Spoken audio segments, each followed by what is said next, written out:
Alors ici, on est au chemin du Moulin des Marais, dans une zone qui concentre à peu près tout ce qu'on trouve sur cette rue, qui est une longue rue à Doulon, à l'est de Nantes. Un quartier normalement très vert, mais là, malheureusement, depuis une quinzaine d'années, d'après les habitants, ce secteur est transformé en dépôt sauvage, en déchetterie sauvage. Et là, on peut voir que il y a un peu de tout en fait, hein. Il y a des déchets verts, des plaques d'éternit, des agglos, des déchets du BTP, des sacs poubelles, beaucoup, de l'ardoise.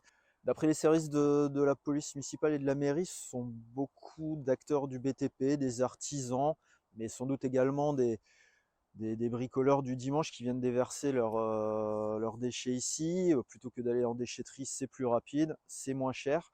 En tout cas, le pense-t-il, parce que le plus étonnant, c'est que la mairie, depuis quelques temps, a mis en place des points de collecte où ils peuvent reprendre ces déchets gratuitement. Peut-être que les gens ne le savent pas, mais il y a aussi une question de temps, sans doute, des gens qui n'ont pas envie de s'embêter. La problématique est qu'il faut pouvoir surprendre ceux qui déposent ces dépôts en flagrant délit. Que depuis 2008 qu'on habite ici, c'est que il y a de plus en plus de dépôts sauvages dans le secteur, que ce n'était pas le cas avant dans ce secteur-là. Les gens viennent, ils viennent vider tout ce qu'ils ont sous la main, que ce soit des ordures ménagères, des plaques de fibro-amiantées, des plastiques. C'est extrêmement dur à vivre, à supporter.